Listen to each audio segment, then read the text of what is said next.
अभी हम बात करने वाले हैं इलेक्ट्रिक डाइपोल पे। सबसे पहले हम यह देखेंगे कि एक इलेक्ट्रिक डाइपोल होता क्या है, और फिर हम इसके साथ एसोसिएटेड कुछ टर्म्स जैसे कि dipole length, electric dipole moment, इन सब के बारे में बात करेंगे। इलेक्ट्रिक डाइपोल अरेंजमेंट होता है दो चार्जेस का। यहां पर एक चार्ज अगर निगेटिव नेचर का होगा तो दूसरा चार्ज जो है यह पॉजिटिव नेचर का होगा। और एक बात ध्यान में रखें कि अगर एक चार्ज निगेटिव क्यू हुआ तो दूसरा चार्ज होगा पॉजिटिव क्यू। दोनों का चार्ज का जो मैग्नीट्यूड है यह मैग्नीट्यूड एग्जैक्टली सेम होना चाहिए। ऐसा नहीं कि पहला चार्ज को हमने लिया 2 माइक्रोकूलम और दूसरे चार्ज को हमने लिया 3 माइक्रोकूलम, एक नेगेटिव और एक पॉजिटिव। हम ऐसा नहीं कर सकते हैं। दोनों चार्जेस का मैग्नीट्यूड सेम होना होगा। तो अगर एक चार्ज निगेटिव 2 माइक्रोकूलम का है तो दूसरा चार्ज होगा पॉजिटिव 2 माइक्रोकूलम। दोनों का मैग्नीट्यूड जो है वो एग्जैक्टली सेम होगा और दोनों का नेचर जो है वो ऑपोजिट होगा। तब जाके हम इसे कहेंगे इलेक्ट्रिक डाइपोल। और साथ ही साथ दोनों चार्जेस के बीच एक सर्टेन डिस्टेंस होना चाहिए। तो यहां पर हमने इन दोनों चार्जेस के सेंटर के बीच का जो डिस्टेंस है इसे रिप्रेजेंट किया 2a से। यही कन्वेंशन है, ऐसा ही माना जाता है।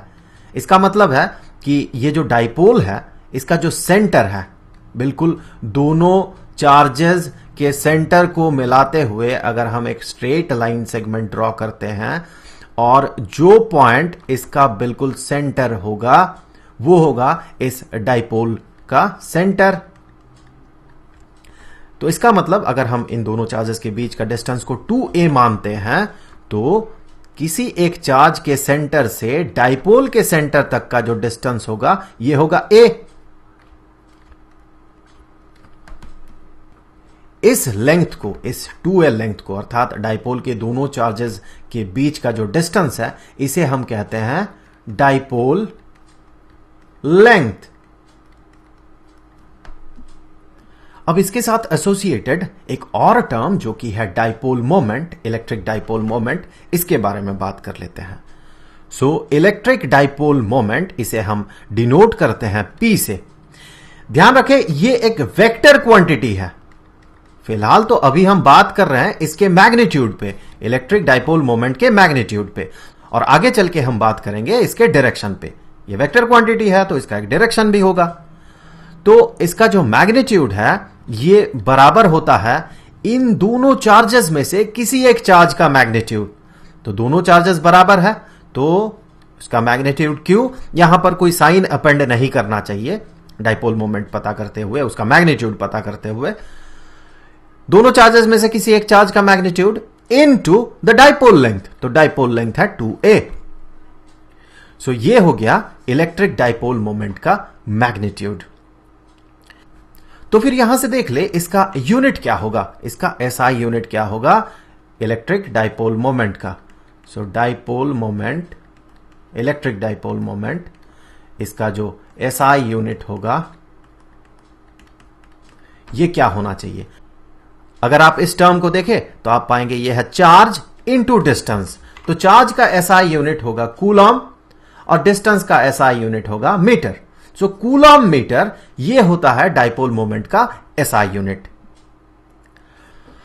अब देखिए ये जो इलेक्ट्रिक डाइपोल मोमेंट है ये तो एक वेक्टर क्वांटिटी है, अर्थात इसके पास एक मैग्नीट्यूड है जो कि ये है, साथ ही साथ इसका एक डायरेक्शन भी होगा। तो डाइपोल मोमेंट ये बराबर है चार्ज इनटू एक सर्टेन डिस्टेंस के। यहां पर देखिए ये चार्ज ये तो वेक्टर क्वांटिटी नहीं हो सकता है, ये तो एक स्केलर क्वांटिटी है। लेकिन ये 2a जो कि हम अभी तक मान रहे थे ये एक डिस्टेंस है, ये वेक्टर हो सकता है अगर हम किसी तरह से इस डिस्टेंस को डिस्प्लेसमेंट में कन्वर्ट कर दे।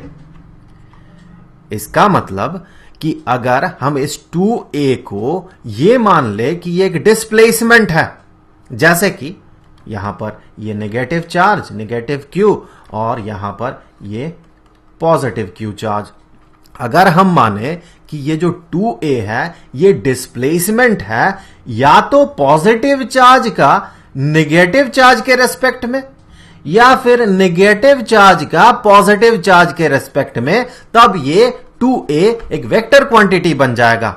पहले केस में ये डायरेक्शन दिखाएगा from left hand side to right hand side, अर्थात from negative charge to positive charge. और दूसरे केस में, इस केस में अगर कन्वेंशन ऐसा हुआ तो इस केस में ये डायरेक्शन इंडिकेट करेगा from positive charge to negative charge. तो फिजिक्स में हम इस डिस्प्लेसमेंट को जो कंसीडर करते हैं, जब हम कंसीडर करते हैं इलेक्ट्रिक डाइपोल मोमेंट को, तो वो according to the convention of physics वो होता है from negative charge to positive charge. So physics में हम जब डाइपोल मोमेंट के डायरेक्शन की बात करेंगे तब वो होगा नेगेटिव चार्ज से लेके पॉजिटिव चार्ज तक। सो ये हो गया 2a वेक्टर। तो हम यहां कह सकते हैं कि electric dipole moment is equal to charge into displacement of positive charge with respect to negative charge. यहां कंफ्यूजन वाली बात यह है कि most of the cases chemistry में जो इलेक्ट्रिक डाइपोल मोमेंट को कंसीडर किया जाता है, उसके लिए जो डायरेक्शन कंसीडर किया जाता है उसका कन्वेंशन है from positive charge to the negative charge. तो केमिस्ट्री में यह होता है डायरेक्शन ऑफ डाइपोल।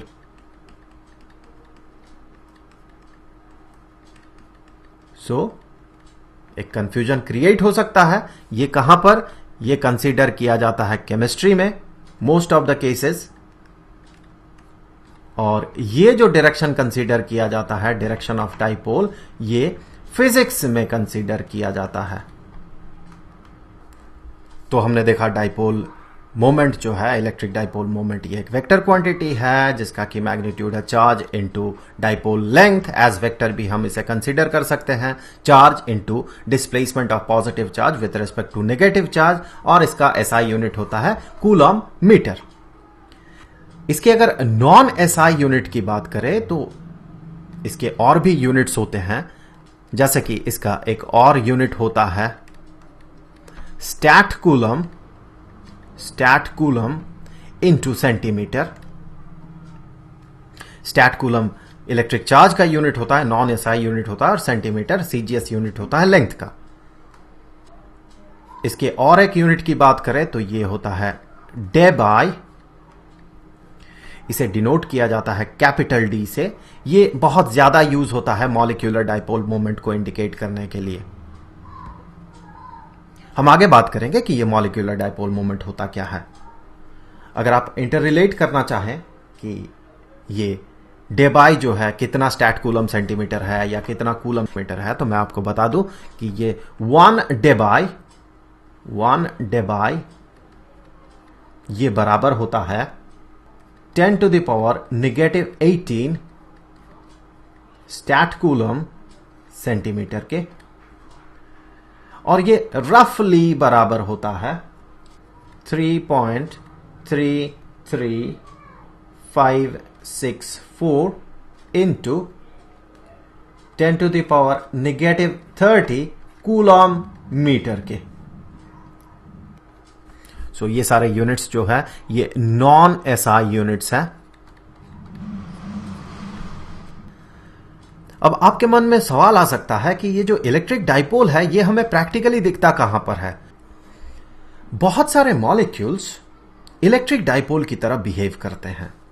जैसे कि अगर मैं एक एग्जांपल कंसीडर करूं, बहुत सिंपल सा एग्जांपल, अगर एक हाइड्रोजन एटम हो, ये उसका सेंटर है और ये रिवॉल्विंग इलेक्ट्रॉन है, उसी तरह से अगर मैं कंसीडर करूं एक क्लोरीन एटम, ये उसका न्यूक्लियस है और ये इलेक्ट्रॉन रिवॉल्व कर रहा है इसके चारों तरफ। तो जब ये कोवैलेंट बॉन्ड बनाता है तो होता ये है कि ये करीब आ जाते हैं दो न्यूक्लियई, और ये एक इलेक्ट्रॉन का पेयर जो है ये शेयर कर लेते हैं, ये इलेक्ट्रॉन पेयर ये शेयर कर लेते हैं। क्लोरीन का एटम और ये है हाइड्रोजन एटम। क्लोरीन का जो इलेक्ट्रोनेगेटिविटी होता है वो हाइड्रोजन से ज्यादा होता है, तो ये इलेक्ट्रॉन्स को, ये शेयर्ड पेयर ऑफ इलेक्ट्रॉन्स को अपने तरफ खींच लेता है। तो जब ये अपने तरफ इसे खींच लेता है तो इससे होता यह है कि जो निगेटिव चार्ज का सेंटर होता है, फॉर एग्जांपल यहां पर मान ले निगेटिव चार्ज का सेंटर कुछ यहां पर है, और जो पॉजिटिव चार्ज का सेंटर होता है वो एक दूसरे से थोड़ा शिफ्ट कर जाता है। तो दोनों चार्जेस का जो सेंटर है वो एक ही पॉइंट पे कोइंसाइड नहीं करता है, क्योंकि ये जो शेयर्ड पेयर ऑफ इलेक्ट्रॉन्स है इसे क्लोरीन ने अपने तरफ खींच लिया है। तो जो नेगेटिव चार्ज का सेंटर है वो क्लोरीन की तरफ चला गया है। हेंस जो पॉजिटिव चार्ज का सेंटर होगा वो हाइड्रोजन की तरफ चला जाएगा। तो इस तरह से यहां पर हमें एक ऐसा सिस्टम दिखता है जो कि डाइपोल की तरह बिहेव करता है। आप मान सकते हैं कि ये एक पॉजिटिव चार्ज है और ये एक नेगेटिव चार्ज है और उन दोनों के बीच एक सर्टेन डिस्टेंस भी है। सो इस तरह से कुछ मॉलिक्यूल्स जो कि बना हुआ है दो अलग अलग तरह के एटम्स से जिनके इलेक्ट्रोनेगेटिविटी में डिफरेंस है, तो वो इलेक्ट्रिक डाइपोल की तरह बिहेव करते हैं और उसका एक इलेक्ट्रिक डाइपोल मोमेंट होता है। तो यहां पर हम इस क्लोरीन एटम की तरफ लिखते हैं नेगेटिव डेल्टा और इस हाइड्रोजन एटम की तरफ लिखते हैं पॉजिटिव डेल्टा। तो ये इंडिकेट करता है कि ये जो डाइपोल है उसमें जो पॉजिटिव चार्ज है या फिर जो वर्चुअल पॉजिटिव चार्ज सेंटर है वो हाइड्रोजन की तरफ है और जो नेगेटिव चार्ज सेंटर है वो क्लोरीन की तरफ है। तो अगर यहां पर फिजिक्स के हिसाब से हम इस डाइपोल मोमेंट को इंडिकेट करें तो हम इसका डायरेक्शन कैसे ड्रॉ करेंगे? हम कहेंगे कि इसका जो डायरेक्शन है डाइपोल मोमेंट का वो है क्लोरीन से हाइड्रोजन की तरफ।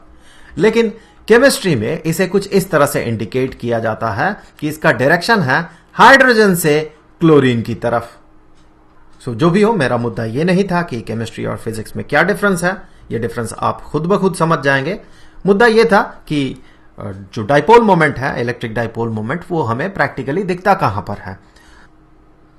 ये जो टर्म है डाइपोल मोमेंट, चूंकि ये मोस्टली यूज्ड होता है मॉलिक्यूल के डाइपोल मोमेंट पे, अर्थात मॉलिक्यूलर डाइपोल मोमेंट हम ज्यादा यूज करते हैं, तो उस केस में चूंकि ये डाइपोल लेंथ बहुत छोटा होता है, इसीलिए हम जब आगे कुछ इक्वेशंस डिराइव करेंगे इलेक्ट्रिक फील्ड के लिए, वो इलेक्ट्रिक फील्ड बनेगा इलेक्ट्रिक डाइपोल के कारण। तो उन सारे सिचुएशंस पे हम ये कंसीडर करेंगे कि ये जो डाइपोल लेंथ है, डाइपोल लेंथ, ये सारे डाइपोल लेंथ ये बहुत छोटे हैं। सो ये कब? जब ये डाइपोल लेंथ्स मॉलिक्यूलर डाइपोल के हों, मॉलिक्यूलर डाइपोल